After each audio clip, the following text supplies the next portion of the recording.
अभी हम चर्चा करने के लिए जा रहे हैं भाषा विज्ञान पर, क्योंकि संक्षेप में जो परीक्षा की दृष्टि से जो उपादेय है, उन्हीं बिंदुओं को हम यहाँ पर देखेंगे।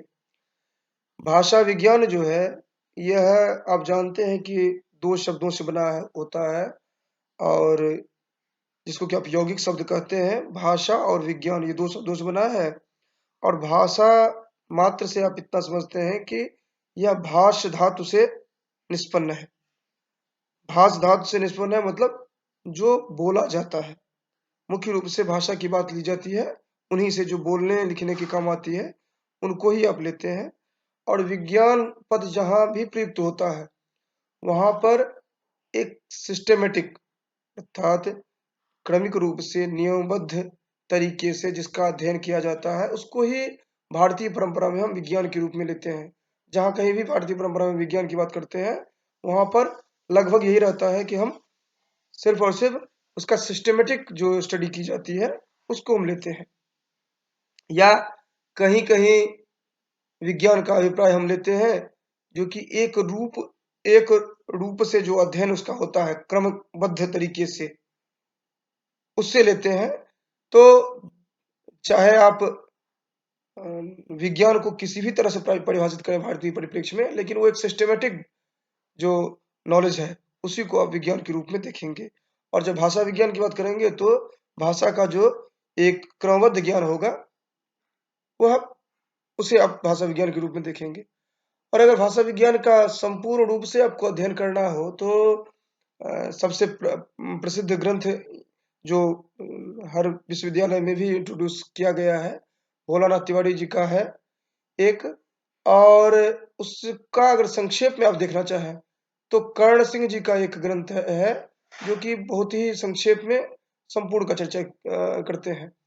भोलानाथ तिवारी जी का भी आप देखेंगे या कर्ण सिंह जी का देखें, कहीं भी देखेंगे आप, तो आप देखते हैं वहां पर जो पहले आप पढ़ते थे, जो कि orthography, etymology, syntax, punctuation, prosody या वर्ण विचार, शब्द विचार, वाक्य विचार, चिन्ह विचार, छंद विचार, कुल मिलाकर के इसी तरह से उनका विभाजन किया गया है। जब आप देखेंगे विस्तार में, तो वहां पर आपको समझ में आ जाएगा, जो कि उसी तरह उन्होंने विभाजन किया है। और इसी कारण से आप देखते हैं, जो कि एक-एक करके फिर वर्ण विचार में अलग चर्चा आएंगी, फिर शब्द विचार में अलग आएंगे, वाक्य विचार में अलग आएंगे, चिन्ह में अलग आएंगे, छंद में अलग आएंगे। ये आप अलग-अलग देखते हैं वहां पर। अभी जो हम यहाँ पर देखने के लिए जा रहे हैं, तो इसमें सबसे पहले भाषा विज्ञान क्या है, ये हमने अभी चर्चा किया। तो फिलोलॉजी या लिंग्विस्टिक्स जो है, ये सभी इसी के अंतर्गत आते हैं। हाँ, यद्यपि कुछ सूक्ष्म भेद हैं, लेकिन हम उन सूक्ष्म भेदों पर नहीं जाते हैं। तो अभी तक ने हम जो चर्चा देखी, वह भाषा विज्ञान क्या है, इसको हमने देखा। और इसके अंतर्गत हम ये कह सकते हैं, जिसमें भाषा के आंतरिक रचनाओं का अध्ययन करते हैं, उनको हम भाषा विज्ञान कहते हैं। या फिर उसको लिंग्विस्टिक्स कहें आप, या फिर आगे फिलोलॉजी कहें, लगभग आप एक ही तरह से समझेंगे। ये भाषा विज्ञान है, जिसमें कि भाषाओं का आंतरिक संरचना का अध्ययन करते हैं। अब भाषा क्या है, तो भाषा की परिभाषा को देखते हैं। तो भाषा की परिभाषा के लिए आप अलग-अलग विद्वानों ने अलग-अलग तरह से परिभाषित करने का प्रयास किया है। यद्यपि साक्षात प्रश्न इस रूप में नहीं दिखता है, लेकिन फिर भी आप कुछ जो महत्वपूर्ण है विचारक, उनका आप देख सकते हैं। भाषा के भाषा की परिभाषा, भाषा के संदर्भ में जो उनकी परिभाषा है, उनको कुछ महत्वपूर्ण है जिनका कि देख लेना आवश्यक हो जाता है। जैसे कि आप भारतीय परिप्रेक्ष्य में महर्षि पतंजलि का जो है, वह अभूतपूर्व योगदान है। इस कारण से महर्षि पतंजलि का की जो भाषा की परिभाषा है, वो आपको ध्यान में रखना जरूरी हो जाता है। जहाँ पर कि दो रूप में देखते हैं। एक तो देखते हैं वक्ता वाच वर्णा येषाम तइमे व्यक्तवाचः, अर्थात भाषा वह साधन है जिसके द्वारा मनुष्य अपने विचारों को स्पष्ट रूप से प्रकट कर सकता है, या दूसरे के विचारों से स्वयं को स्वयं के लिए वह उनके विचारों को समझ पाए। ये चर्चा करते हैं महर्षि पतंजलि। वक्ता वाच वर्णा येषाम तइमे व्यक्तवाचः, अर्थात व्यक्तवाणी जो है, उसको भाषा के रूप में लेते हैं। वहीं पर जब आप पतंजलि का महाभाष्य देखेंगे, जो कि 85 आहनिक में लिखा गया है, और प्रथम आहनिक को पशपशाहनिक कहा गया है, वहां पर आप देखेंगे तो शब्द की भी परिभाषा बताते हैं। शब्द की परिभाषा इस तरह बताते हैं वो कि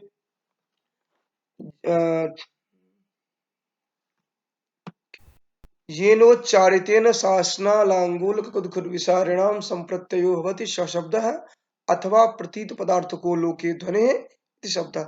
ये शब्द की परिभाषा बताते हैं। अगर वाणी की परिभाषा अलग इन्होंने बताया है, शब्द की अलग बताया है, लेकिन वहां पर शब्द जो है वो अभी भाषा के स्तर पर ही हम देखते हैं, जो कि शब्द दो तरह से लेते हैं। एक तो लेते हैं जो स्फोटात्मक है, अर्थात जो आपके मन में मात्र होता है, जो अभिव्यक्त नहीं हो पाता है, जो अक्रम रहता है, बीज रूप में होता है। ये अर्थात जो जब आप कहते हैं जो कि जल कहते हैं, तो जल से जो बोध होता है आपको सूक्ष्म रूप से, आंतरिक रूप से, जिसको आप एक्सप्रेस नहीं कर सकते हैं वैसे, वह होता है स्फोट, जिसको कि अन्य भाषाओं में कहेंगे तो संप्रत्यय आप कह सकते हैं। वही जब व्यक्त होता है तो वो ध्वनि के रूप में, वैखरी के रूप में आप उसको देखते हैं, वो सुनते हैं, और वही वाणी कही जाती है। तो वाणी स्तर पर जब कहेंगे तो वाणी, व्यक्त वाणी जो हुआ वह ध्वनि के रूप में आप देखते हैं, और अव्यक्त वाणी जो आपके अंतर्निहित है आप में स्फोट रूप में, वह अर्थात प्रत्यय के रूप में, वह स्फोट के रूप में आप देखते हैं। तो वहां पर वो शब्द को दोनों धरातल पर शब्द की चर्चा करते हैं। एक जो स्फोट रूप में उसको भी शब्द मानते हैं, और जो व्यवहार में ध्वनि रूप में उसको भी शब्द मानते हैं। लेकिन जब भाषा के संदर्भ में चर्चा करेंगे आप, तो मुख्य रूप से हम व्यक्तवाणी को लेते हैं, लेकिन हम व्यक्तवाणी की चर्चा स्फोट को इग्नोर करके नहीं कर सकते हैं। इतना क्यों ध्यान रखेंगे। इसके बाद और जो भाषा की परिभाषा हम देख रहे थे, उसमें और भी विद्वान सब है। इंसाइक्लोपीडिया ऑफ ब्रिटेनिका जो है, इसको आप प्रामाणिक रूप में एक देख सकते हैं, या भारतीय अन्य जो विद्वान हैं, ये पाश्चात्य अन्य विद्वान हैं। जैसे एक पाश्चात्य में आप प्लेटो को देख सकते हैं। तो प्लेटो क्या कहते हैं, जो कि विचार और भाषा में थोड़ा सा है अंतर है। विचार आत्मा की मूक और ध्वन्यात्मक बातचीत है, जबकि ध्वन्यात्मक होकर होठों पर प्रकट होती है तो उसे भाषा की संज्ञा दी जाती है। अर्थात ये प्लेटो ने स्पष्ट कर दिया, जो कि आंतरिक, जो जिसको आप इधर स्फोट कहते हैं, उसको ये भाषा न मान करके जो व्यक्तवाणी है उसको भाषा मानते हैं। तो इस तरह आप एक कॉन्सेप्चुअलाइज करके अपने ध्यान में रखेंगे जो कि वस्तुतः है क्या भाषा। भाषा की परिभाषा अगर आती है तो आप इस तरह डिफाइन कर सकते हैं और बता सकते हैं जो कि किसने क्या कहा है। लेकिन जब भी आपको भाषा की परिभाषा ध्यान रखनी है, वहां पर आप ये जरूर ध्यान रखेंगे कि भाष धातु से बना है, जिसका अर्थ होता है कहना या बोलना। अब इसी टॉपिक के अंतर्गत नेक्स्ट जो हमारे सब टॉपिक्स आता है वह है भाषाओं का वर्गीकरण। तो अभी भाषा का वर्गीकरण हम देख रहे थे। तो भाषा का वर्गीकरण से पहले एक प्रश्न उठता है, जो संसार में कितनी भाषाएं हैं। तो जितने भी आप प्राचीन गाइड वगैरह कहीं देखेंगे तो वहां पर चर्चा करते हैं लगभग 3000 करीब भाषाएं हैं, या कहीं कहीं तो ऐसा कहा गया है जो कि फिक्स कहते हैं जो कि इतनी भाषाएं हैं। लेकिन वस्तुतः आप जानते हैं जो कि भाषा की गणना करना अपने आप में एक टेढ़ी खीर है, वह सहजता से गणना नहीं की जा सकती है। तो हम किस तरह भाषा की संख्या को देखें, एक प्रश्न उठ जाता है।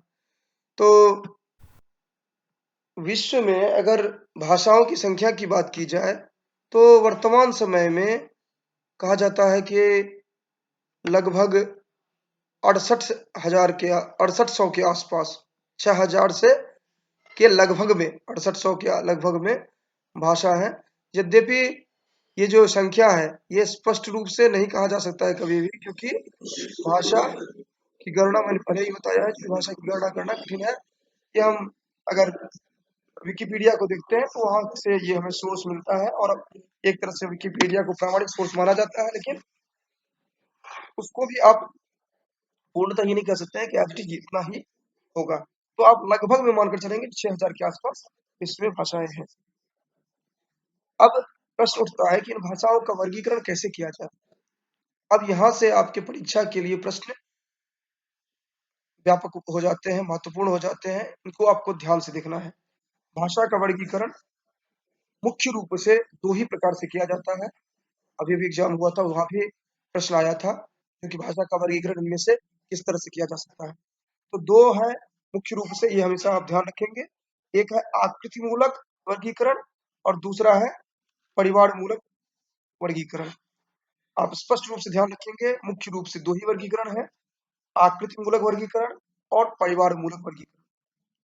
अब आकृति मूलक वर्गीकरण क्या है? तो जहां पर भाषा का वर्गीकरण उसके रूप, रचना आदि के आधार पर होता है, अर्थात आकृति के आधार पर होता है, उसका जो आकार प्रकार है उसके आधार पर होता है, वहां पर कहा जाता है उस तरह की सभी भाषाओं को एक ग्रुप में रखा जाता है जिनके आकार प्रकार एक समान है, जिनके स्वरूप एक समान है, जिनकी रचना एक प्रकार से होती है।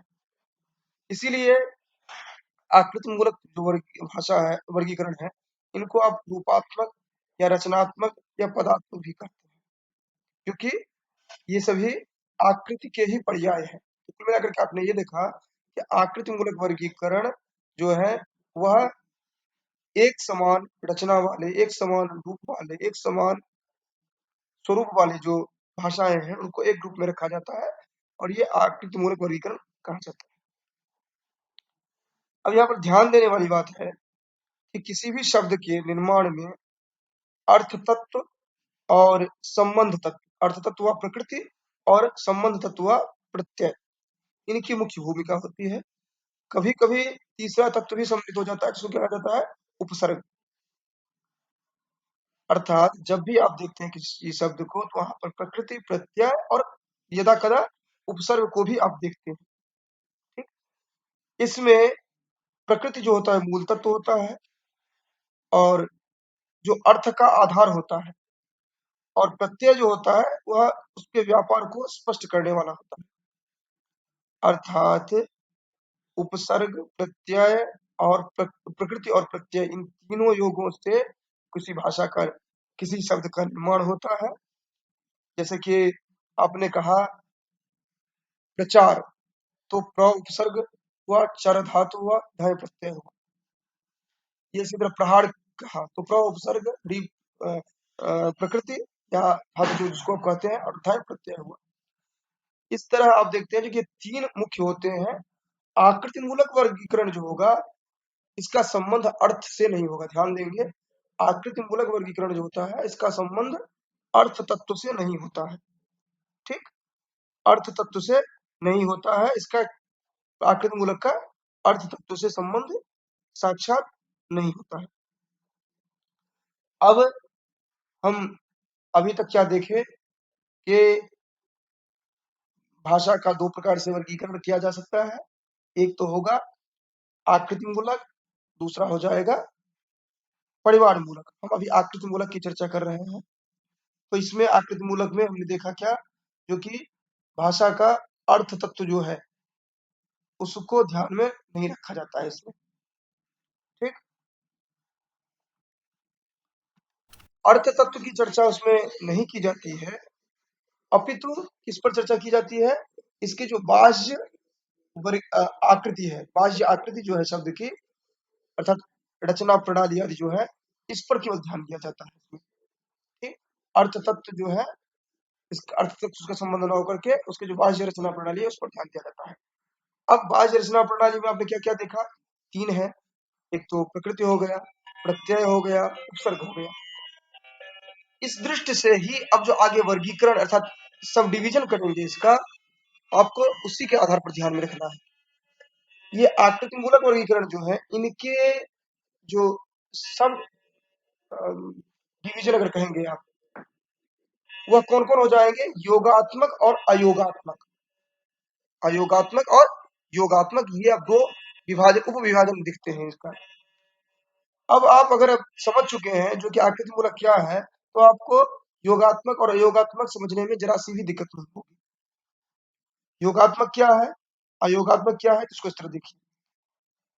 ये योगात्मक भाषा उनको कहते हैं जहां पर भाषाओं में योग नहीं रहता है। योग नहीं रहता है अर्थात क्या हुआ, आपने जो चर्चा किया था उपसर्ग प्रत्यय, इनका योग करके ये नहीं बनाए जाते हैं, अभी तो शब्द स्वतंत्र होते हैं इसमें। ठीक, इनमें शब्द स्वतंत्र होते हैं, इसमें उपसर्ग प्रत्यय का योग जो होता है ये नहीं होता है। ठीक, इसमें क्या होता है कि शब्दों का परस्पर संबंध वाक्य में उनके निश्चित स्थान से व्यक्त होते हैं, अर्थात वाक्य में उनका स्थान बदलने पर उनका अर्थ भी बदल जाता है। आपको ध्यान क्या रखना है कि आकृति मूलक वर्गीकरण अर्थात भाषा के दो विभाग हुए। दो प्रकार से वर्गीकरण किया जा सकता है, एक आकृति मूलक वर्गीकरण, दूसरा परिवार मूलक वर्गीकरण। आकृति मूलक वर्गीकरण के अंतर्गत भी दो प्रभाग हो सकते होते हैं, एक हो गया योगात्मक, एक अयोगात्मक। अयोगात्मक जो है, अयोगात्मक में क्या होता है कि योग नहीं होता है, नाम से ही स्पष्ट है। अयोगात्मक में योग नहीं होता है। किसका योग नहीं होता है? तो ये जो उपसर्ग और बाद वाले प्रत्यय जो दिख रहे हैं, इनका योग नहीं होता है। और आपको इसके साथ साथ ध्यान क्या रखना है, इसके अंतर्गत इसको नोट कर लेंगे। इसके अंतर्गत जो भाषाएं आएंगे वो अनामी, सुडामी, वर्मी, तिब्बती, श्यामी, मलय, अर्थात अनामी, सुडामी, वर्मी, तिब्बती, श्यामी, मलय, ये भाषाएं जो हैं ये मुख्य रूप से आएंगी। और इनकी प्रतिनिधि भाषा जो होंगी, इस वर्ग की प्रतिनिधि भाषा वो होंगी चीनी। अर्थात आपने देखा भाषा को दो प्रकार से वर्गीकृत किया जाता है, परिवार मूलक और आकृति मूलक। आकृति मूलक को भी दो भागों में आपने देखा, उसके सब विभाग देखे, उप विभाग, एक अयोगात्मक, दूसरा योगात्मक। अयोगात्मक में आपने ये देखा जहां पर योग ना हो, योग किसका? प्रकृत प्रत्यय का योग ना हो। इसके अंतर्गत कौन कौन सी भाषाएं आए? तो मुख्य रूप से अनामी, सुडामी, वर्मी, तिब्बती, श्यामी, मलय, साथ में उसको चीनी भी इंक्लूड ही कर दीजिए क्योंकि चीनी प्रतिनिधि भाषा है। ठीक, इस वर्ग की भाषाओं को निपात प्रधान, स्थान प्रधान, एकाक्षरी, निरवयव, निर्योग आदि नामों से भी जाना जाता है। ये भी आपको ध्यान में रखना है कि ये जो बताया गया है, जो कि निपात प्रधान या स्थान प्रधान या एकाक्षरी या निरवयव या निर्योग, ये कौन सी भाषाएं हैं? तो ये आकृति मूलक अयोगात्मक भाषाएं हैं। ये क्यों ऐसे हैं? तो पहला इसका क्या कहा गया, जो निपात प्रधान होता है अर्थात एकाक्षर प्रधान होगा, अर्थात वो अलग से उनमें कुछ जुड़ेंगे नहीं। स्थान प्रधान हुआ, स्थान प्रधान अर्थात स्थान के आधार पर ही उनका अर्थ निर्धारित होगा। उसका एकाक्षरी होंगे, जैसे चीनी भाषा आदि है। निरवयव होंगे अर्थात उसके अवयव नहीं होंगे, प्रकृति के साथ प्रत्यय और उपसर्ग को नहीं हम देखते हैं उसमें। निर्योग अर्थात उपसर्ग प्रत्यय का योग इसमें नहीं होता है। इस तरह आपको याद करने की कोई भी जरूरत नहीं है, आप ऐसे ही समझ चुके हैं। भाषा का वर्गीकरण दो तरह से कर रहे हैं, एक हो गया परिवार मूलक, आकृति मूलक, एक हो गया परिवार मूलक। हमने अभी प्रथमतः आकृति मूलक की चर्चा कर रहे हैं। आकृति मूलक में आपने मुख्य रूप से देखा जो कि स्ट्रक्चर जो है उसके आधार पर जो वर्गीकरण करते हैं वो हो गया आकृति मूलक।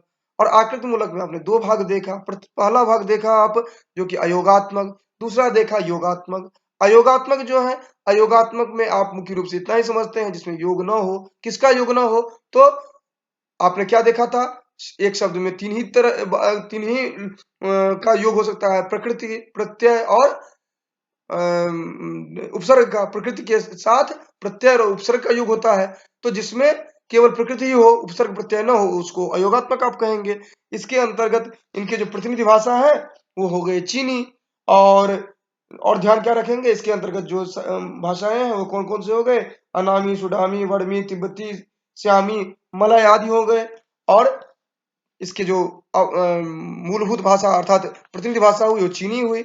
और इसको अगर अन्य नामों से जाना जाए तो कौन कौन जाता है? निपात प्रधान कहेंगे, स्थान प्रधान कहेंगे, एकाक्षरी कहेंगे, निरवयव कहेंगे, निर्योग कहेंगे। ये हो गए आकृति मूलक के अयोगात्मक की चर्चा। अब नेक्स्ट सब टॉपिक है आकृति मूलक के योगात्मक की चर्चा। अब आप जान चुके हैं योगात्मक क्या होंगे, जिसमें कि प्रकृति के साथ प्रत्यय और उपसर्ग भी जुड़ा हुआ हो। अब प्रकृति के साथ प्रत्यय और उपसर्ग जो जुड़ेंगे उसके लिए आप जानते हैं वो किन किन तरह से जुड़ सकते हैं? तीन तरह से जुड़ सकते हैं। तीन तरह से जुड़ सकते हैं। किस तरह से? अर्थात योगात्मक किसको कहेंगे? तो आप समझ गए जहां पर प्रकृति प्रत्यय का योग हो उसको योगात्मक कहेंगे। और अयोगात्मक में आप प्रकृति के साथ प्रत्यय उपसर्ग नहीं होगा तो अयोगात्मक कहेंगे। तो याद करने की जरूरत ही नहीं, वैसे ही याद रहेगा। ये योगात्मक में क्या होगा? प्रकृति के साथ प्रत्यय भी जुड़ा होगा। अब ये जुड़ा जो होगा ये तीन तरह से जुड़ सकता है। एक जुड़ सकता है जो कि जिसको कि आप 3 नाम अभी ध्यान में रखेंगे और उस नाम को हम व्याख्यायित करते हैं तो आपको समझ में आ जाएगा 3 किस तरह से जुड़ सकते हैं। अश्लिष्ट, श्लिष्ट, प्रश्लिष्ट। अश्लिष्ट, श्लिष्ट, प्रश्लिष्ट। योगात्मक 3 तरह से होंगे, अश्लिष्ट, श्लिष्ट, प्रश्लिष्ट। और ये कैसे डिवीजन किया गया है? जिस तरह से प्रकृति प्रत्यय जुड़े होते हैं उनके नेचर को देखते हुए ये नामकरण किया गया है। अश्लिष्ट, श्लिष्ट, प्रश्लिष्ट। अब इसको देखिए किस तरह है। तो कह रहे हैं अश्लिष्ट जो है, इस वर्ग की जो भाषाएं हैं वो प्रकृति एवं प्रत्यय तत्व का योग जो है वहां पर तिल तंडुलवत होता है। आप नोट कर लेंगे, अश्लिष्ट योगात्मक जो होगा तिल तंडुलवत होगा। तिल तंडुलवत होगा मतलब आपको दिखेगा तो, लेकिन उसको आप अलग नहीं कर सकते हैं। जैसे तिल, आप देखते हैं तिल और तंडुल कहते हैं चावल को। तिल में चावल में अगर आप तिल मिला दीजिए तो आप देखेंगे, कठिनाई से आप उसको निकाल भी सकते हैं, लेकिन निकालना अत्यंत दुष्कर होता है। जो एक एक करके आप निकालेंगे इतना सहज नहीं होता है। इसी तरह वो मिले होते हैं। जैसे कि आप कहते हैं, इसमें ध्यान ये रखना है, इसकी प्रतिनिधिभूत भाषा जो है वो कौन है? तुर्की। यहाँ आपने देखा था योगात्मक में चीनी था, यहाँ पर है तुर्की। और आप तिल तंडुलवत जो जो श्लिष्ट भाषा होते हैं वो कौन होते हैं? तिल तंडुलवत अश्लिष्ट होता है, जो कि वह पूर्णतः मिले भी नहीं होते हैं और हटे भी नहीं होते हैं। ठीक ना? अर्थात उसमें मिले होते हैं फिर भी अलग अलग दिखाई पड़ते हैं स्पष्टतः। अर्थात तिल में, तंडुल में जब आप तिल मिला देते हैं तो दिखते हैं जो कि हैं अलग अलग, लेकिन वो उसके साथ जुड़े होते हैं, इसलिए अश्लिष्ट कहा गया। अश्लिष्ट का अर्थ ये मत समझिएगा जो कि वो जुड़ा ही नहीं होगा बिल्कुल। तो तिल तंडुलवत होगा अश्लिष्ट योगात्मक। और उदाहरण के ये प्रतिनिधि भाषा के रूप में आप स्पष्ट रूप से याद रखेंगे तुर्की भाषा होगा।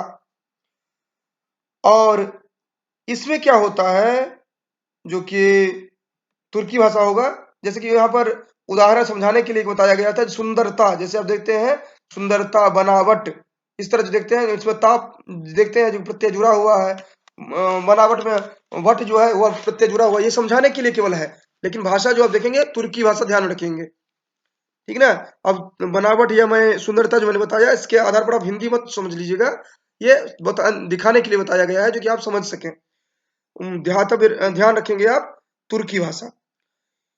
अब इसमें भी आप जब और डेप्थ में जाएंगे तो आप समझ जाएंगे जो कि यहाँ पर और क्या क्या हो सकता है। तिल तंडुलवत तो जुड़े होंगे। अब तिल तंडुलवत किस तरह से जुड़े होंगे?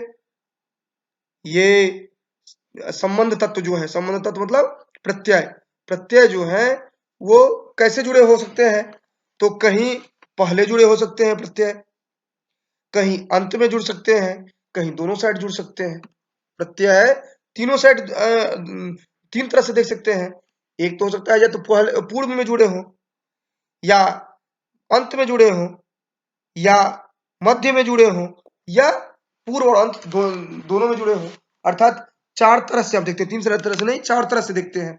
ये जो जुड़ेंगे अश्लिष्ट में, पूर्व में जुड़े होंगे तो पूर्व योग प्रत्यय प्रधान कहेंगे, मध्य में जुड़े होंगे तो मध्य योग प्रत्यय प्रधान कहेंगे, अंत में जुड़े होंगे तो अंत योग प्रत्यय प्रधान कहेंगे। और अगर दोनों साइड जुड़े होंगे तो पूर्वांत, पूर्व और अंत, पहले और अंत में पूर्वांत प्रत्यय योगात्मक आप कहेंगे। अर्थात आपने देखा भाषा के 2 प्रमुख वर्गीकरण का आधार आपने देखा, आकृति मूलक और परिवार मूलक। आकृति मूलक में आपने अयोगात्मक, योगात्मक देखा। अयोगात्मक की चर्चा के बाद हमने देखा था योगात्मक। योगात्मक में भी आपने 3 देखा, अश्लिष्ट, श्लिष्ट और प्रश्लिष्ट। अब अश्लिष्ट को भी देख रहे थे। अश्लिष्ट में आपने तिल तंडुलवत आपने देखा था। तुर्की इसके मुख्य प्रतिनिधिभूत भाषा के रूप में रही। और ये भी 4 तरह से जुड़ सकते हैं। कौन कौन? पूर्व योगात्मक, पूर्व योग प्रत्यय प्रधान, और मध्य योगात्मक, अंत योगात्मक या पूर्वांत योगात्मक, इस तरह आप देख सकते हैं। अब आपको ध्यान में रखना है पूर्व योगात्मक जो है इनके कौन से उदाहरण होंगे, मध्य जो होंगे उनमें कौन से उदाहरण होंगे, और अंत जो होंगे उनमें कौन से उदाहरण होंगे, पूर्वांत जो होंगे उनमें कौन से उदाहरण होंगे। और इसको आप एक तरह से ध्यान में रखिए या रट लीजिए आप। उसमें पूर्व प्रधान जो होंगे, पूर्व प्रत्यय प्रधान, उसमें बांटू परिवार के होते हैं जुलू और काफिर।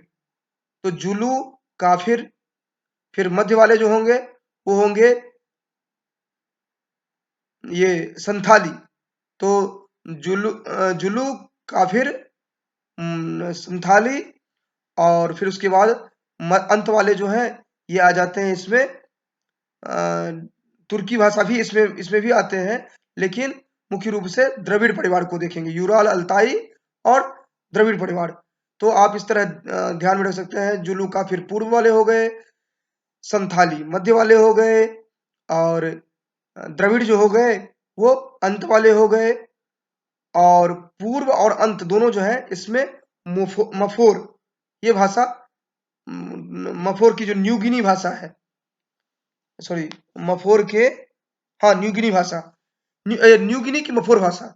आप इस तरह इसको ध्यान में रख सकते हैं। केवल एक तरीका आप अलग तरह से डेवलप कर सकते हैं ध्यान रखने के लिए। ये जो बताया गया जुलू काफिर आप ध्यान में रखिए। मध्य संथाली है, आप जानते हैं, जो कि ये संथाल को अगर ध्यान में रखेंगे आप, तो आप देखते हैं भारत के लगभग मध्य भाग में आप संथाल परगना को देखते हैं, आप लगभग मध्य भाग में। इस तरह से आप मध्य का उदाहरण आप संथाली देख रहे हैं। और अंत योगात्मक भारत के दक्षिणी भाग, अंतिम प्रांत जो है, वहां पर आप देखते हैं द्रविड़ परिवार को देखते हैं आप, जो तेलुगु, तमिल आदि जो देखते हैं। इस तरह आप उनको ध्यान में रख सकते हैं। और प्रथम और अंतिम को आपको ध्यान में रखना होता है। प्रथम में जुलू काफिर और अंतिम जो है इसमें न्यू गिनी की मफोर भाषा। तो इस तरह से आप योगात्मक के चार, योगात्मक में आपने 3 देखा, श्लिष्ट, सॉरी अश्लिष्ट, श्लिष्ट, प्रश्लिष्ट। योगात्मक में 3 देखा था, उसमें अश्लिष्ट के अंतर्गत आपने 4 देखा। अब हम देखते हैं श्लिष्ट और उसके बाद देखेंगे प्रश्लिष्ट। इसके लिए बेहतर ये रहेगा आपके लिए, जो कि एक चार्ट आप बना लेंगे जिसमें कि किसके कौन भाषाएं हैं उनको आप ध्यान में रख सकें, या आप अपने दिमाग में सेट कर लेंगे जो किस तरह हमें इन भाषाओं को ध्यान में रखना है। उसके बाद श्लिष्ट जो देखते हैं, तो श्लिष्ट का अभिप्राय आप समझते हैं, जो कि श्लिष्ट का क्या होगा कि दोनों योगात्मक है तो स्वाभाविक रूप से दोनों तो जुड़े तो रहेंगे ही। और श्लिष्ट का क्या अभिप्राय हुआ, तो यहां पर कह रहे हैं इस वर्ग की भाषा जो होगी वो संबंध तत्व को जोड़ने के कारण अर्थ तत्व वाले भाग में कुछ परिवर्तन आ जाता है, परंतु संबंध तत्व की झलक अलग ही मालूम होती है। अर्थात रूप विकृति हो जाने से संबंध तत्व नहीं छिपा रहता है। यहाँ पर ध्यान में केवल इतना ही रखना है इसकी भाषाएं कौन कौन सी है। जैसे कि उदाहरण के लिए ये बता रहे हैं, इस तरह की भाषाओं में आप देखते हैं जो कि ये दोनों एक दूसरे से जुड़े होते हैं और पूर्णतः एक दूसरे से संश्लिष्ट होते हैं, अर्थात प्रकृति और प्रत्यय। और इसको भी आप 2 भागों में देखते हैं, 2 तरह से, एक अंतर्मुखी, एक बहिर्मुखी। अंतर्मुखी वर्ग की भाषा जो होते हैं उनमें दोनों घुल मिल जाते हैं। और उदाहरण के लिए केवल आप ध्यान रखेंगे, अंतर्मुखी श्लिष्ट का उदाहरण होगा सेमेटिक हेमेटिक परिवार की भाषाएं, और सेमेस्टिक हेमेस्टिक परिवार की भाषाएं। और बहिर्मुखी अगर देखेंगे तो बहिर्मुखी के अंतर्गत आप संस्कृत, ग्रीक, लैटिन अवस्था को रखेंगे, संस्कृत, ग्रीक, लैटिन अवस्था को। अर्थात श्लिष्ट को अंतर्गत आप देखें जो कि इनमें प्रकृति प्रत्यय दोनों एक दूसरे से घुले मिले होते हैं, प्रकृति एक दूसरे से श्लिष्ट होते हैं, जुड़े होते हैं ढंग से, और जिनको कि सहजता से आप अयोगा अश्लिष्ट की तरह आप तिलतन डुलबत अलग अलग नहीं कर सकते हैं आप वैसे, ये एक दूसरे जुड़े होते हैं। और उसमें भी 2 तरह से होते हैं, एक होते हैं अंतर्मुखी, दूसरे होते हैं बहिर्मुखी। अंतर्मुखी में क्या होता है कि पूर्णतः घुले मिले होते हैं, और इस तरह इसमें सेमेटिक हेमेटिक आया। और बहिर्मुखी जो होंगे उसमें आएगा संस्कृत, ग्रीक, लैटिन, अवेस्ता आदि भाषाएं आएंगी। उदाहरण भाषाओं का नाम ध्यान में रखना है, किसके अंतर्गत आ रहा है ये ध्यान में रखना है। अगर ये पूछा जाता है संस्कृत किसके अंतर्गत आते हैं, तो आपको ध्यान होना चाहिए आकृति मूलक के अंतर्गत योगात्मक, श्लिष्ट, बहिर्मुखी, ये आपको ध्यान में आ जाना चाहिए तुरंत। उसके बाद प्रश्लिष्ट को देखते हैं। प्रश्लिष्ट के अंतर्गत हम देखते हैं जो कि ये दोनों इतने घुले मिले होते हैं आपस में, जो कि इनको पहचाना न तो पहचाना जा सकता है, न अलग किया जा सकता है। नाम से ही आप जान रहे थे अश्लिष्ट, अश्लिष्ट में आप देख रहे थे जो कि जुड़े तो होंगे ही, क्योंकि योगात्मक है तो जुड़े तो होना ही है, इनको मजबूरी है इनकी, जुड़े तो होंगे ही, लेकिन तिल तंडुलवत अलग अलग दिख जाएंगे आपको आसानी से। श्लिष्ट में क्या होगा कि दोनों घुले मिले होंगे, लेकिन फिर भी आपको समझ में आ जाएगा, लेकिन अलग करना कठिन होगा। तिल तंडुल वाले में तो आप अलग कर सकते हैं प्रयास करने पर, लेकिन अन्य वाले में आप अलग नहीं कर सकते इस तरह। और प्रश्लिष्ट जो होगा वो इतने घुले मिले होंगे जो कि उनको न तो पहचानना कठिन होगा और अलग करना तो और कठिन है। जैसे कि दूध में पानी मिला दिया जाए या पानी में दूध मिला जाए तो जिस तरह होता है, ठीक। अब प्रश्लिष्ट जो देख रहे हैं, प्रश्लिष्ट में आप दो फिर देखते हैं, एक होता है पूर्ण प्रश्लिष्ट और एक होता है आंशिक प्रश्लिष्ट। पूर्ण प्रश्लिष्ट का आप ध्यान में रखेंगे एस्किमो भाषा, और आंशिक प्रश्लिष्ट में बास्क भाषा। तो कुल मिलाकर के आपको विभाग, उपविभाग और उपविभाग के अंतर्गत जो भाषाएं आई हैं उनकी लिस्टिंग आपको याद रखनी है। अगर इतना आप याद रखते हैं तो पूर्णतः आश्वस्त हैं हम, जो कि आपके आकृति मूलक से संदर्भित जो भी प्रश्न आएंगे, एक भी प्रश्न आपका नहीं स्किप हो पाएगा आपसे, अर्थात सभी प्रश्न आप कर पाएंगे। अब हम आते हैं परिवार मूलक वर्गीकरण पर। परिवार मूलक वर्गीकरण जैसा कि नाम से ही आप जानते हैं, जो कि जहां पर पारिवारिक अर्थात विश्व में जितने भी भाषाएं हैं उनको जिस परिवार से जिससे वो बढ़े हैं आगे, उनके आधार पर अगर उनका वर्गीकरण किया जाता है, अर्थात भाषा विज्ञान में के अंतर्गत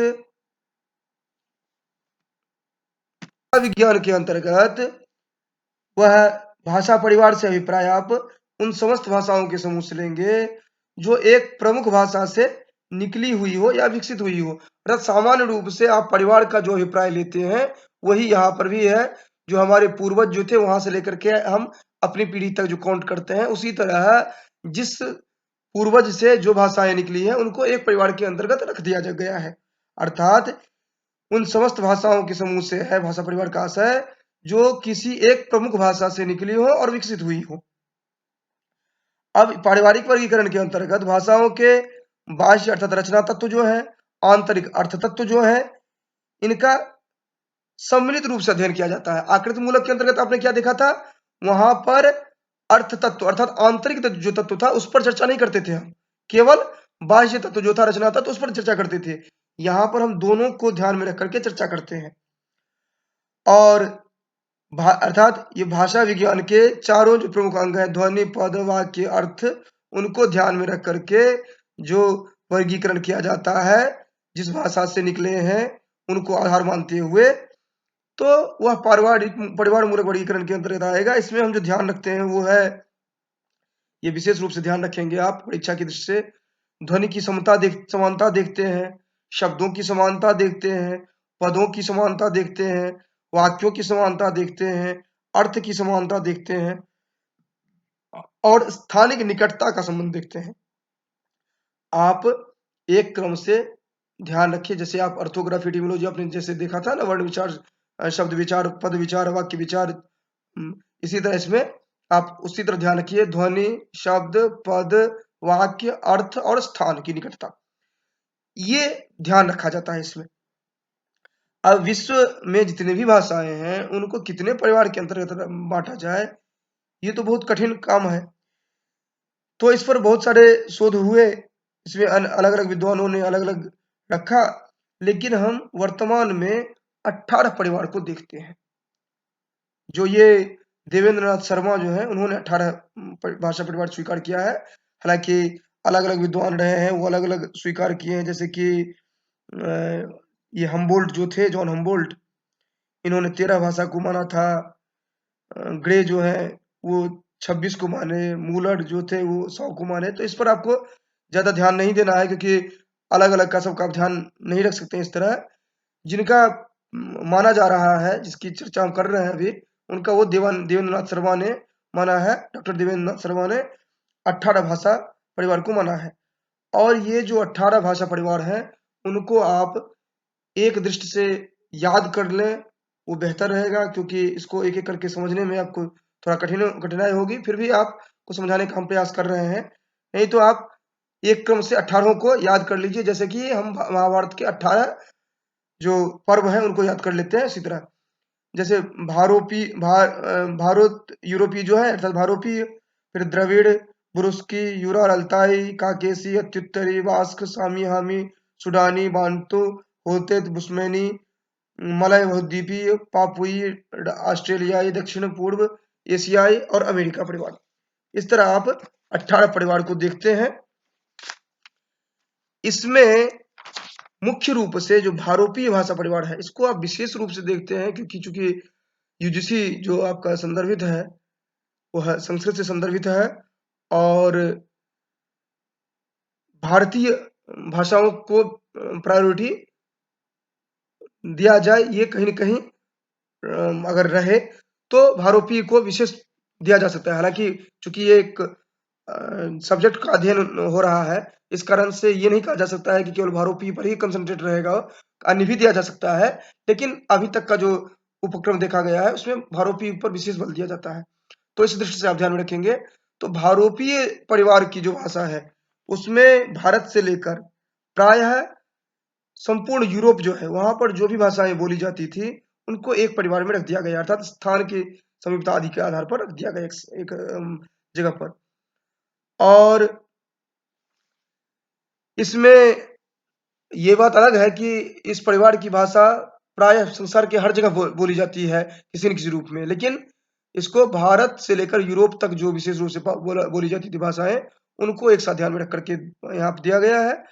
और इस परिवार की जो प्रमुख भाषाएं हैं उनको आपको ध्यान में रखना है।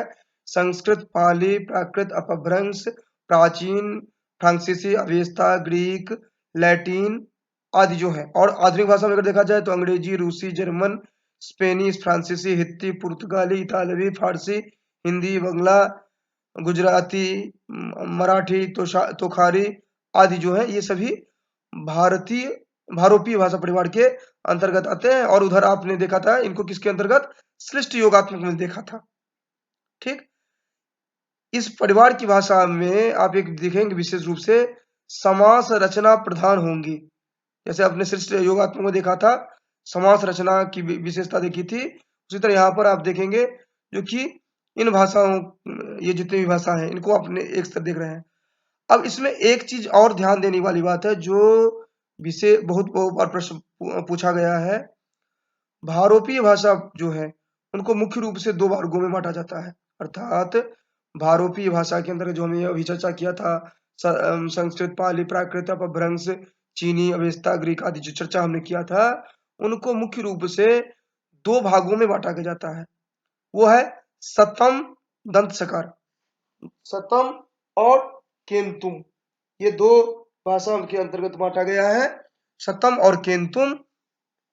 अब क्या है सतम और केंतुम, उसको आप समझ लीजिए, वो झंझटिया चीज नहीं है, एक बार समझ गए तो जिंदगी भर याद रहेगा।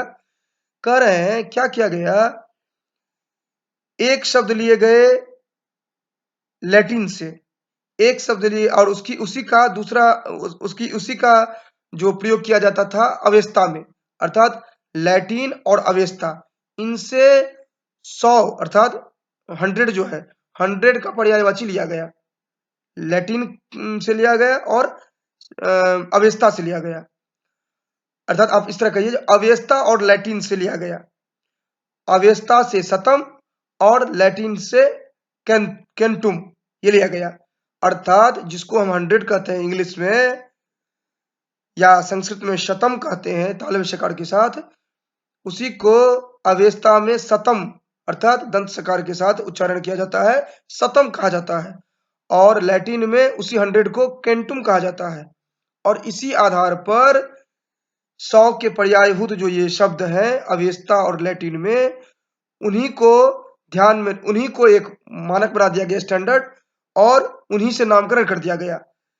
अर्थात अवेस्ता से संदर्भित सतम और लैटिन से संदर्भित केंटुम। और आपको याद कैसे रहेगा, जो कि सतम अवस्था का है, एक की लैटिन का, तो लैटिन में भी टकार है और कैंटुम में भी टकार है। ठीक, अवस्था में भी सकार तकार है और सतम में भी सकार तकार है। तो इस तरह से आपको कंफ्यूजन नहीं रहेगा, केवल ध्यान रखना है अवस्था और लैटिन। तो सतम और कैंटुम बनाया गया, और सतम के अंतर्गत संस्कृत, हिंदी, अवस्था, फारसी, स्लाविक, बाल्टिक, लिथुआनियन, इनको रखा गया। वहीं पर कैंटुम के अंतर्गत लैटिन, ग्रीक, जर्मनिक, कोल्टिक, तोखारी, आयरिश, अंग्रेजी, इनको रखा गया। और बेहतर होगा कि ये जो 5-7 अर्थात 10-12 भाषाएं हैं, इनको आप एक क्रम से याद रख लें।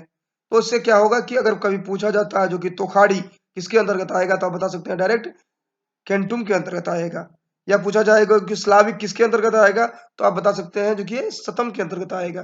तो पूर्णतः आश्वस्त रखने के लिए, परीक्षा के लिए आप इसको याद कर लें तो बेहतर रहेगा। एक तो जो भाषाएं हैं टोटल, भाषा परिवार जो है 18, इनको याद करने के लिए कह रहा हूं।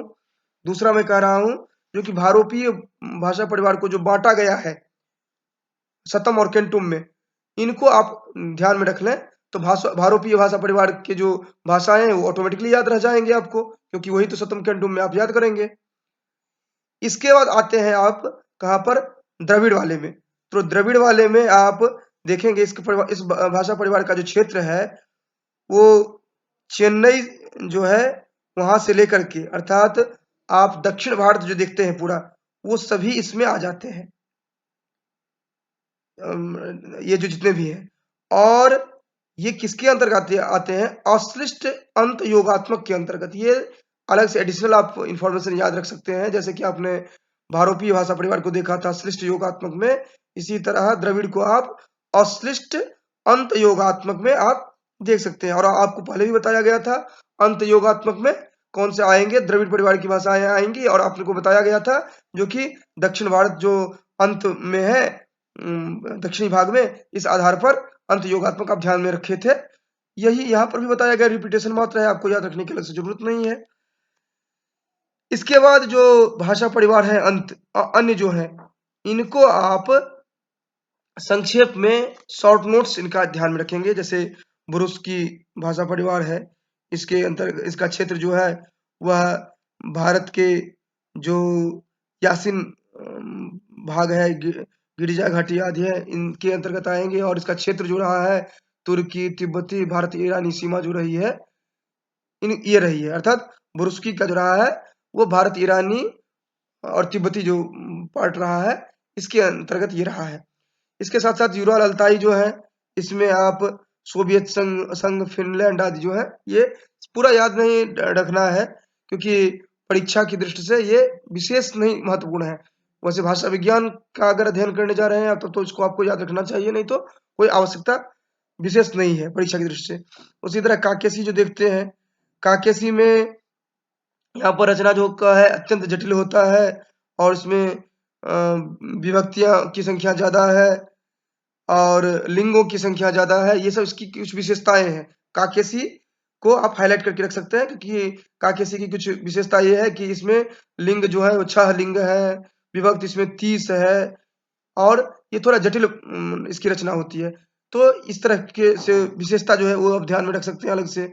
फिर चीनी जो है इसको एकाक्षरी भाषा भी कहा जाता है, और इसका जो भाषा परिवार है वह भाषा परिवार चीन, तिब्बत, बर्मा, शाम तक फैला हुआ है। फिर जापान कोरियाई जो है, इसमें अब जापान कोरिया आसपास के जो क्षेत्र हैं ये अश्लिष्ट योगात्मक के अंतर्गत आते हैं। फिर अत्युत्तरी कहेंगे। ये सब जितने भी भाषा हैं इनमें आप केवल संक्षेप में उनका नाम केवल जानते रहिए, उससे अधिक की आवश्यकता नहीं है। मुख्य रूप से जो आपको याद रखना है वह भारोपीय भाषा परिवार जो है, उसमें भी सतम कैंटुम जो है, इनको आपको विशेष रूप से ध्यान रखना है। अन्य जो 17 परिवार है उनको आप याद नहीं भी रखें तो भी आपका चल सकता है, लेकिन मुख्य रूप से भारोपी और साथ साथ द्रविड़, क्योंकि द्रविड़ भी भारत से संबद्ध हो जा रहा है। और बुरुस्की जो है भारत ईरानी बात जो आती है वहां के लिए आ जाता है, इस दृष्टि से महत्वपूर्ण हो जा रहा है। काकेसी में कुछ विशेषताएं हैं, इस कारण से हो जा रहा है। और इस तरह से आप कुल 18 जो भाषा परिवार है उनको आपने देखा। और अगर हम 3-4 मिनट में समराइज करें तो इस तरह हम करेंगे। जो भाषा का मुख्य अभिप्राय है भाष धातु से निष्पन्न हुआ है। फिर भाषा विज्ञान कहते हैं, जो कि भाषा का जो सिस्टमेटिक स्टडी आप करते हैं उसको भाषा विज्ञान के रूप में हम लेते हैं। फिर ये 2 प्रकार के आप मुख्य रूप से देखते हैं, इनका वर्गीकरण होता है, एक परिवार मूलक और एक हो गया आकृति मूलक। ये आकृति मूलक और परिवार मूलक। आकृति मूलक के अंतर्गत आप 2 प्रकार को देखते हैं मुख्य रूप से, एक हो गया अयोगात्मक और दूसरा हो गया योगात्मक। आकृति मूलक के अंतर्गत आप बाह्य रचना जो उसको देखते हैं आप, और बाह्य रचना जब देखेंगे तो प्रकृति प्रत्यय और उपसर्ग को लेकर देखेंगे। तो अयोगात्मक में क्या होगा, जो प्रकृति जो होगा वह प्रत्यय और उपसर्ग से नहीं जुड़ा होगा। और इसके अंतर्गत प्रतिनिधि भूत भाषा जो थे वो आपको बताया गया था, जो चीनी है और अनामी, सुडामी, वर्मी, तिब्बती, श्यामी आदि इनके प्रतिनिधि ये भाषाएं हैं, ये आपने देखा था। इसके बाद इसको एकाक्षरी निरवय आदि कहा जाता है, ये आपने देखा था। उसके बाद आप आ गए थे योगात्मक में। योगात्मक में आपने मुख्य रूप से 3 पार्ट देखा था, अश्लिष्ट, श्लिष्ट, प्रश्लिष्ट। अश्लिष्ट के अंतर्गत पुनः आपने 4 पार्ट देखा था, जो कि अश्लिष्ट जो होता है तिलतंडुल होता है। अब तिलतंडुल होगा तो वह या तो पहले जुड़ेगा या मध्य में जुड़ेगा या अंत में जुड़ेगा या दोनों साइड जुड़ेगा। इसी दृष्टि से पूर्व योगात्मक, मध्य योगात्मक, अंत योगात्मक, पूर्वांत योगात्मक उदाहरण आपने देखा था, जो कि जुलू और काफिर भाषा जो है वह पूर्व योगात्मक है। उसके बाद मध्य में आपने भारतवर्ष के मध्य में आप संथाल परगना को देखते हैं, तो आप संथाली भाषा को देखा मध्य योगात्मक के अंतर्गत। अंत योगात्मक में आप दक्षिण भारत के अंतिम भाग दक्षिण में आप देखते हैं द्रविड़ भाषा को। तो द्रविड़ परिवार की भाषा इसके अंतर्गत आ जा रही है, और तुर्की भाषा भी इसी के अंतर्गत आ रही है। उसके बाद पूर्वांत योगात्मक में आप न्यू गिनी का मफोर भाषा को देखते हैं। फिर आप आते हैं सृष्टि में आप 2 तरह से देखते हैं, अंतर्मुखी और बहिर्मुखी। बहिर्मुखी जो है इनके अंतर्गत आप संस्कृत आदि भाषाओं को देखते हैं, और अंतर्मुखी जो थे उसमें सेमेटिक, हेमेटिक को आपने देखा था।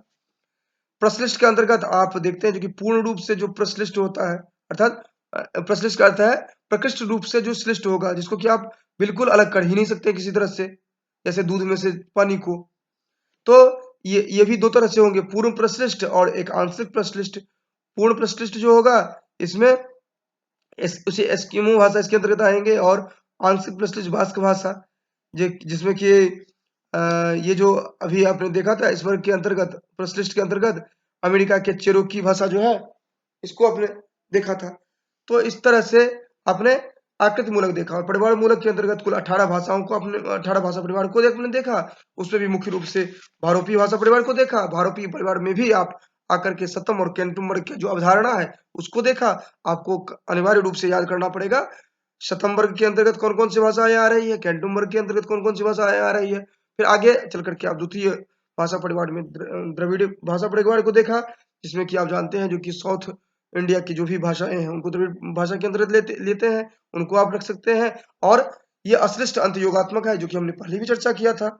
और उसके अतिरिक्त जो बुरुस की भाषा है, भारतीय ईरानी, उसी से संबद्ध है। इसी तरह आप काकेसी देख रहे हैं, जिसमें कुछ विशेषताएं हैं, जिसमें कि 30 विभक्तियां हैं, 4 लिंग है।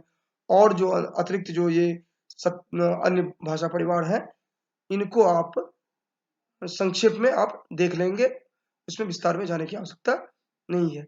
यही आपका संपूर्ण यूजीसी जो पाठ्यक्रम है, इससे अतिरिक्त प्रश्न नहीं सामान्य रूप से बनने चाहिए।